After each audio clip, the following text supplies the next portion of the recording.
Welcome to the latest episode of the Real World Nutrition Podcast. This is episode 228. What are carbohydrates? Fiber, starch, and sugar explained. Hi everyone, welcome back to the latest episode of Real World Nutrition. This week, I want to start with a deeper conversation about carbohydrates by getting into what are carbohydrates? Fiber, starch, and sugar explained. Now, as I mentioned briefly last week, this episode builds directly on a series I did in January on my blog about carbohydrates. And then that also connects to the series that I'm continuing with this February on the Dietary Guidelines. So I've got these two series that are back to back, they're all just building on each other. And in last week's episode of the podcast, I introduced the 6 essential nutrients. So carbohydrates, fats, protein, vitamins, minerals, and water. So that gave a brief overview of those 6 essential nutrients and what I mean by those 6 classes of nutrients.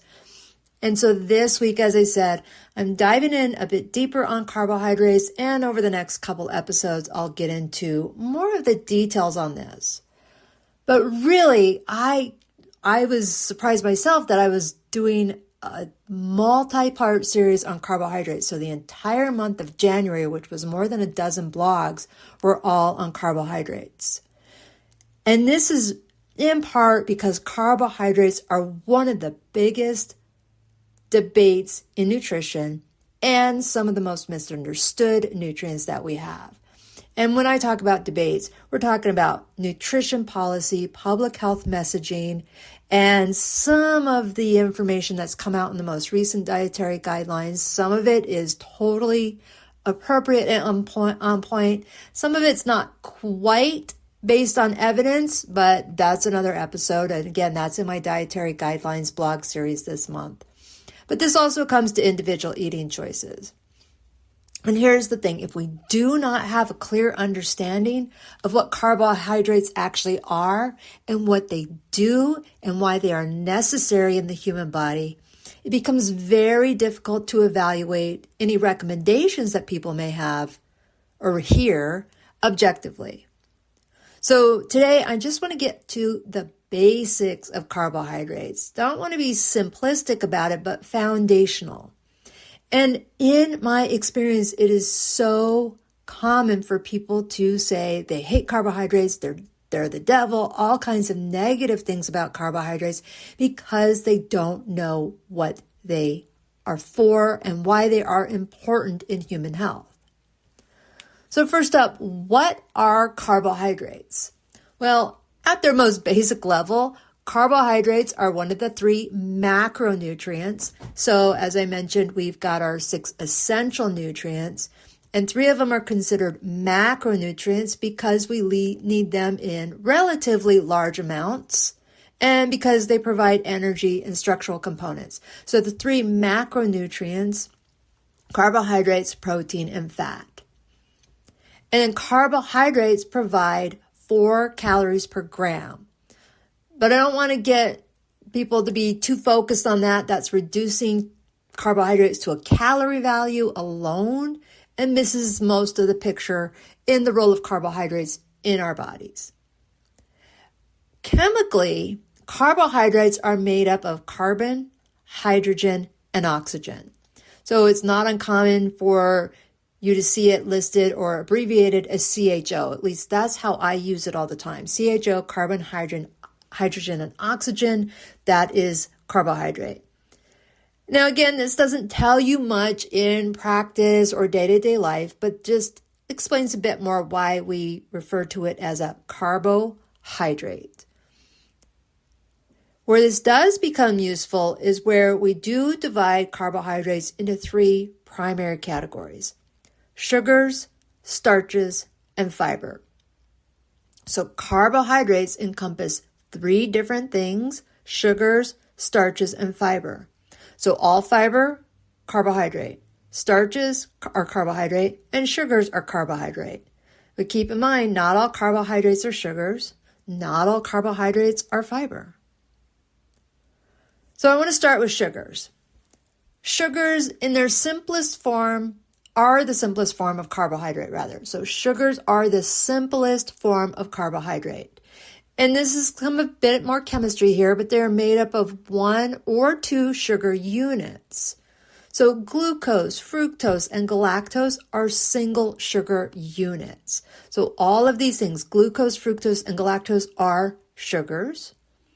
Sucrose and lactose are examples of 2-unit sugars. So sucrose is sucrose is a glucose and a fructose bonded together, and lactose is a glucose and a galactose bonded together. So 2 sugar units. So when people are thinking sugar, I imagine most people are thinking of the white table sugar, but this is not what sugar is from a chemistry perspective, from a human nutrition perspective. And part of the reason I say this is glucose, one of those simple sugars or single units, are especially important. Glucose is especially important because it's the form of carbohydrate that circulates in the bloodstream.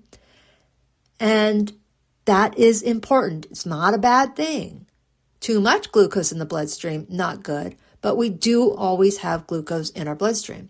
So when people talk about blood sugar, they are referring to blood glucose. So blood sugar, blood glucose, generally referring to the same thing. Now, in our food, sugars are found naturally in fruit, milk, and some vegetables. They are also added to foods in the form of table sugar, honey, syrups, many other ingredients. That's another episode. But one of the major points of confusion is that our body does not distinguish between the glucose molecule from a fruit or a glucose molecule from table sugar. The difference lies in the overall food matrix. So again, your body does not know if that glucose molecule came from fruit or came from a teaspoon of sugar. But what it does know is that fruit that came in with the glucose, or that brought the glucose, also had fiber, also had water, also had vitamins, and various phytochemicals. That table sugar, that teaspoon of sugar, did not have the fiber and the water and the vitamins and the phytochemicals. So, a couple things here. That changes how quickly sugar is absorbed into our body. So from fruit, not as quickly as if we had a tablespoon or a teaspoon of sugar. And how do you feel after eating it? If you have a teaspoon of sugar, you may feel a burst of energy, but you're not going to feel any type of fullness or satiety with it. Where if you had a piece of fruit, whether it's a handful of grapes or an apple or a banana or a grapefruit, you're going to feel a little bit more full after eating it. So sugar, again, from a structural perspective, something we need in the body, glucose.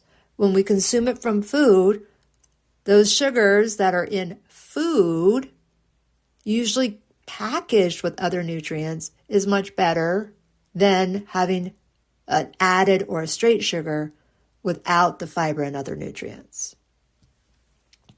Now, next up is starch, another type of carbohydrate. And starch is actually a whole bunch of glucose units linked together. So starch is still a complex way of saying sugar, because glucose by itself is sugar, but when we have a whole bunch of them bonded together, our digestive system needs to break down every single one of those bonds and breaks those chains down into individual glucose molecules. So we don't taste the sweetness in a lot of cases when we have a starchy food. And because those are more complex structures or complex carbohydrates, it takes more time for us to break it down. So starch is found in grains. It's found in beans, lentils, peas, corn, potatoes, and other starchy vegetables. Also, if you think of a green or yellow banana, that's a more starchy fruit, but as it becomes more ripe, it becomes more sugary because those starch bonds or molecules, starch strands start breaking down into those individual sugars. Now, sometimes starch is discussed as if it's automatically problematic because it does ultimately become glucose.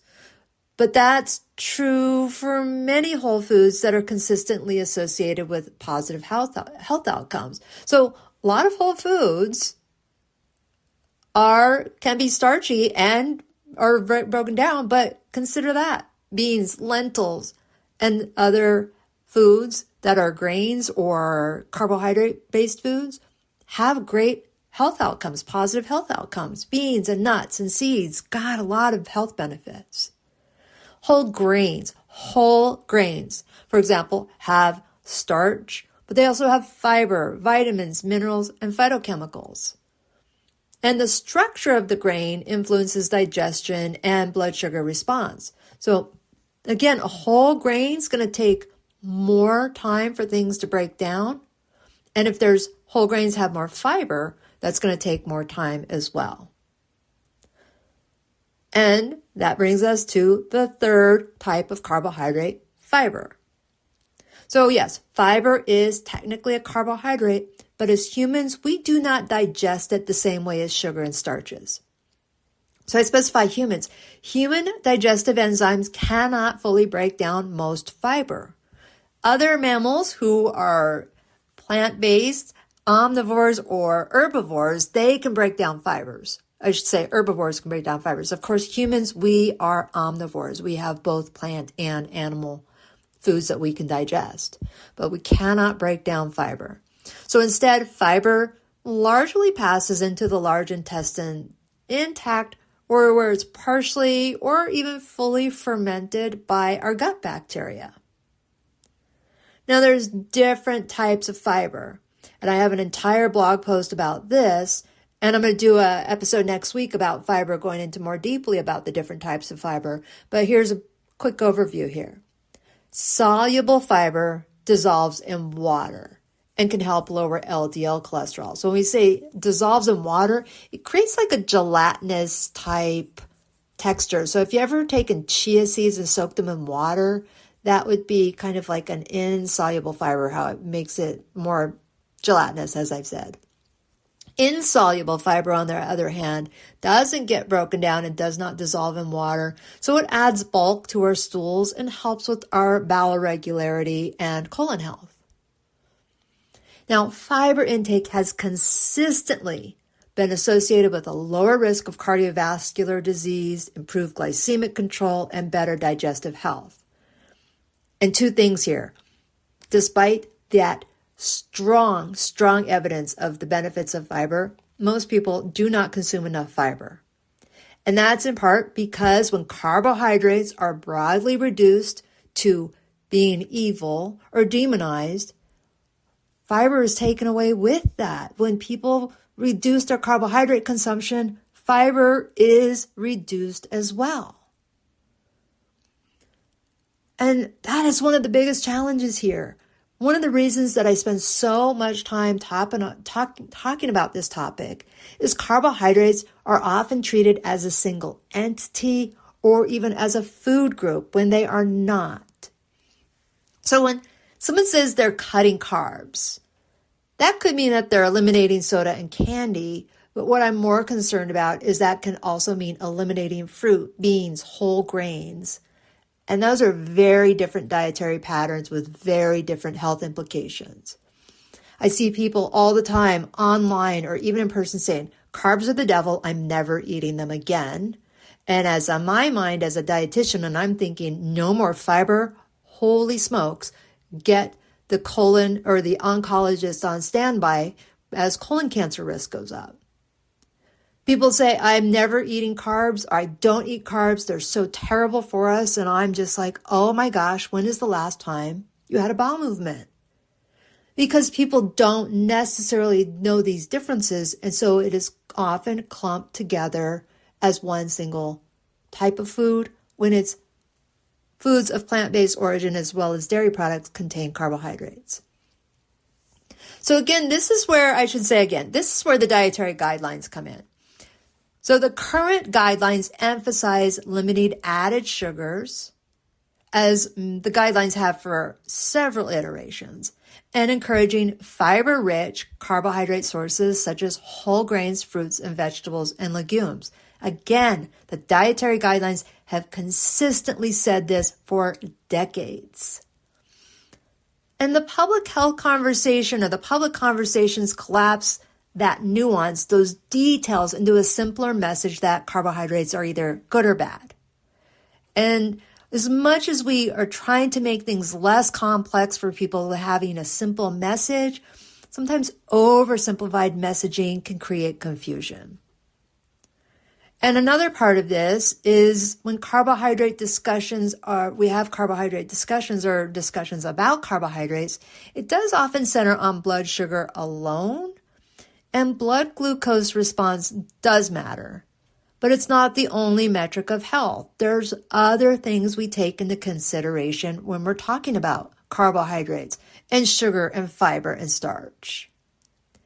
Now, glycemic response, meaning how our blood glucose or blood sugar responds to eating, is influenced by many things. It's not just to say eating this food causes this response in your blood glucose, but what portion size it is, the fiber content, the fat and protein in the meal, sleep, stress, physical activity, when your last meal was. These all are things that are considered when our body has a glycemic response. Now, we can't quantify this necessarily because two people can eat the exact same carbohydrate-containing food and experience completely different glucose responses. The same person can have the same or different responses on different days. So on this day, you have this food, and 2 days later, you have the exact same food. You can have a different response because of different things that have happened around that before eating that food. So this variability it's hard for people to fully understand it, but this also is one of the reasons that these rigid rules around carbohydrates really hold up long term. So having these strong rules around carbohydrates are not sustainable, or people who have this, I want to say idea or belief, there are people who swear they haven't had anything but meat for months, sometimes years. That doesn't mean they're healthy.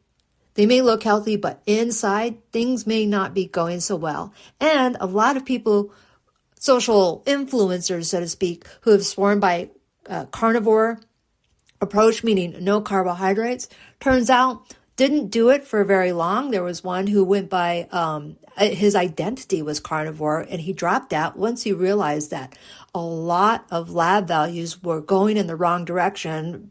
For him, the one that was most alarming was his testosterone levels were dropping like lead in a swimming pool. But these are not things that are sustainable. And despite what people may say behind the scenes, it is not sustainable. So I want to just keep that going here. The next several episodes, I want to build on this foundation about carbohydrates overall. I want to talk about carbohydrate quality. I want to talk about added versus naturally occurring sugars. I'm going to talk about low carbohydrate patterns to moderate carbohydrate patterns. And what does that even mean? What's the definition of that? But I wanted to give this context here that I can't have those discussions without giving some basic information about what carbohydrates are, the starches, the fiber, and the sugar, and emphasize that carbohydrates are not inherently harmful. They're not automatically beneficial either. We just got to, look at those nuances. What foods are we talking about? Who are we talking about? But as human beings, we need those as a form of energy. They are a macronutrient category that includes a wide range of foods with different structures and physiological effects. So understanding fiber, starch, and sugar separately allows for more precise conversations. It allows for better interpretation of research headlines, policy recommendations, and just some of those, as I keep saying them, those influencer information or misinformation. So what I'm going to do is I'm going to put the link to the blog post that is related to this episode. You can also find at the bottom of that blog post the whole series that I did in January that goes into the different details, overview topics. I shouldn't say overview. I went into detail, but from net carbs to added sugars versus naturally occurring sugars to what a low carbohydrate diet is and all these different things. I'm not going to do all the links in the show notes, but you can find them in the link that I give you at the very bottom of that blog post. So I want to make this clear too, that as I go through the series, the goal isn't to defend or criticize carbohydrates, to clarify what they are.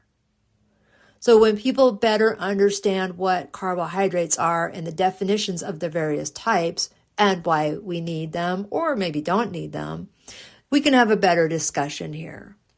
When a category is lumped together, those little details disappear. Just think about it. If we clump all types of humans that look a certain way to all having the same personality trait, it's not going to be accurate. That's why I kind of laugh when people say my horoscope and what's your sign is. That's saying it. Everybody born on the same day as me or in that same time period, we all have the same personalities. That's not how it works. We got our own differences. So if you've ever felt confused about conflicting carbohydrate advice, here's the starting point. And I encourage you to continue following this podcast series or the next several podcasts that I'm doing that's going to continue this discussion. And again, head on over to the blog and take a look at all the information there. I'm not going to cover every single bit of it here on the episode or on the podcast, but it's plenty there.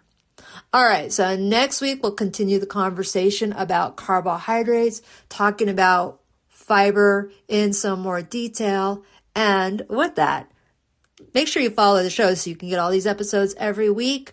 You can always find older versions on the website or wherever you listen to your podcast apps. As I said, this is episode 228, so there's plenty back there for you to listen to. All right, everyone, that's it for this week's episode. You take care and bye for now.